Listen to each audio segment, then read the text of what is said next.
আসসালামু আলাইকুম। ওয়ালাইকুম সালাম। কি অবস্থা বড় ভাইরা, ভালো আছেন? ভাই আমরা নৌসন্দি থেকে আসছিলাম, একটা বিয়ের ব্যাপারে কথা বলতে আসলাম।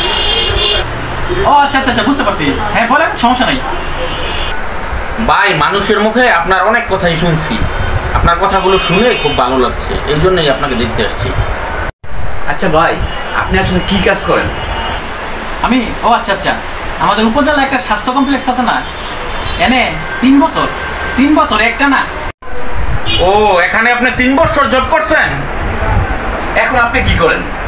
আসলে না না না, মানে 3 বছর জব করি নাই, মানে 3 বছর আর কি চাকরির জন্য অ্যাপ্লাই করছিলাম, পরে আর চাকরি হয় না, তারপরে আর অ্যাপ্লাই করিনি আর কি। ও আচ্ছা আচ্ছা আচ্ছা, তাহলে আপনি এখন কি করেন? উপজেলা ভূমি অফিসটা আছে না, এখানে 2.5 বছর যাবত। ও, এখানে 2.5 বছর জব করছেন না? তারপরে? আসলে 2.5 বছর চাকরি করি নাই, চাকরির চেষ্টা করছিলাম 2.5 বছর, ঠিক আছে, আমার ধৈর্য কম তো, তারপরে আর চেষ্টা করি নাই। আরে ভাই, তাইলে এখন আপনি কি করেন ওইটা বলেন। আসলে ভাই চাকরি টাকরি আমাদের হইব না, ধৈর্য কম তো, যাই হোক।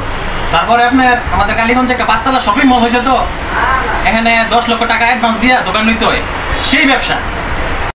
ও আচ্ছা আচ্ছা, তাহলে এখানে আপনি বিজনেস করেন এখন? আরে ভাই রে, 10 লক্ষ টাকা লেগে অনেক চেষ্টা করছি, টাকাটা ম্যানেজ করতে পারিনি, টাকাটা ম্যানেজ হয়ে গেল ব্যবসাটা শুরু করে দিতাম।